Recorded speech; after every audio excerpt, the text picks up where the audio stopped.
Do you ever wonder about alcohol?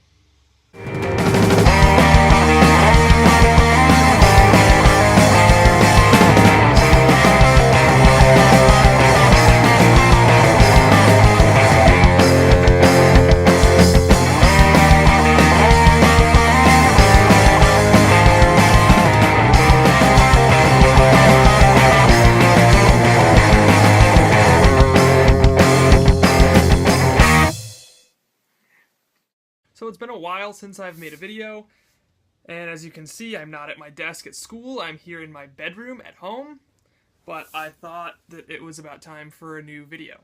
So what is alcohol? Alcohol is ethanol. It has 2 carbons and 1 OH group, and there's some hydrogens around the carbons. This molecule is produced by microorganisms when they ferment. It's an anaerobic metabolism that yeast do.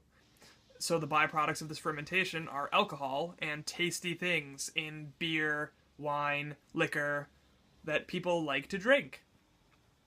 People have drank alcohol for a long, long time in human history.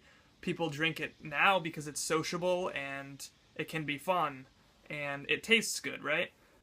In the past, people needed to drink alcohol because the water wasn't safe to drink, and the alcohol would kill microorganisms living in it, so the water would be safe to drink. So drinking alcohol was a necessary thing for everyone to do. So for those of you over 21 who enjoy the occasional drink, let's talk about what is going on in your bodies. There's an enzyme in your liver called alcohol dehydrogenase, and it takes ethyl alcohol and converts it into something called acetaldehyde. And then something called glutathione in your liver reduces that to acetate. Acetate is a harmless substance like vinegar. Acetaldehyde is actually a toxic chemical that, when built up, can lead to symptoms such as headache, dehydration, depressed mood. And for those of you who drink and drink to excess, I'm sure you recognize those symptoms as the effects of a hangover. The body is pretty good at taking care of alcohol when consumed, but this process is easily overwhelmed by drinking too much, and the acetaldehyde builds up, and the hangover results. Now, drinking alcohol is humanity's depressant of choice, but a lot of people don't know some other effects that alcohol has, and some of them are pretty bad. So everybody knows that a glass of red wine is good for the heart, right? Turns out that that's just not true. There have been studies that show that red wine or other wines, beer, alcohols, can be good for heart health. The problem with these studies are that they weren't controlled correctly. Making the claim that alcohol is good for heart health is not tested by monitoring people's drinking of wine, beer, whatever. To make a claim such as that, you would need to have a controlled experiment where people are drinking ethyl alcohol, which is not something that people would do. There are plenty of things that can be linked to heart health, or it can be linked to heart disease, which alcohol has also been linked to.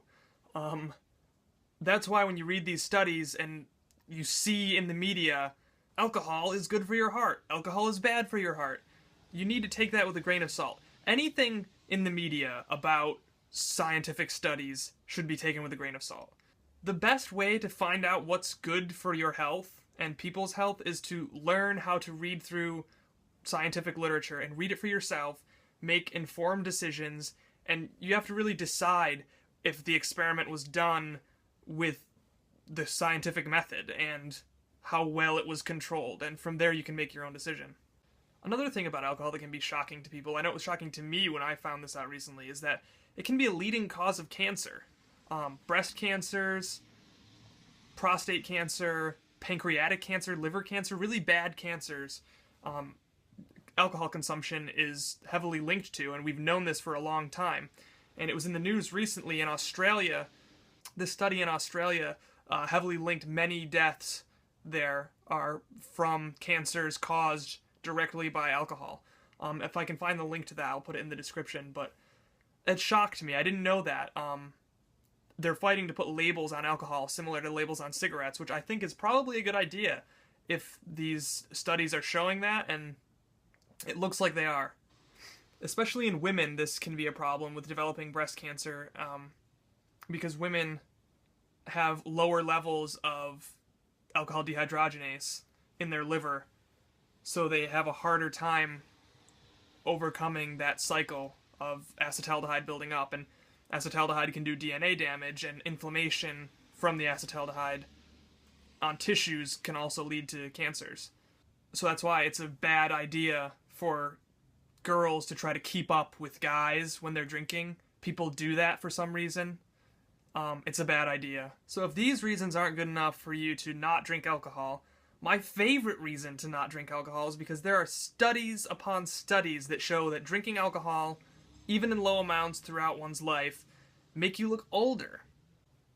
It leads to premature aging, premature wrinkles, and it's because of this acetaldehyde constantly in your system, constantly doing damage. And it turns out that alcohol can also affect signaling pathways in cells that aren't totally understood, let alone brain pathways that are definitely not understood. When there's something in your brain changing neurotransmitters and receptors, it's really hard to see how the mechanism of that works, but it's clear that premature aging is primarily brought on by drinking alcohol. That being said, people are not going to stop drinking alcohol. It is a part of our culture, it's a part of youth in America, and it's just become a thing. So I hope watching this video gave you some insight, and hopefully will encourage you to look up some things about alcohol on your own and make some decisions on lowering your alcohol intake and leaving it at a safe level where you can still have fun with it, but you won't look old. So leave me some comments on your favorite reason to not drink alcohol, or your favorite reason to drink alcohol, or your favorite alcohol to drink, and we can get some discussion going in the comments. Follow me on Tumblr, WordPress, Twitter, Facebook, links all in the description. Thank you for watching, guys.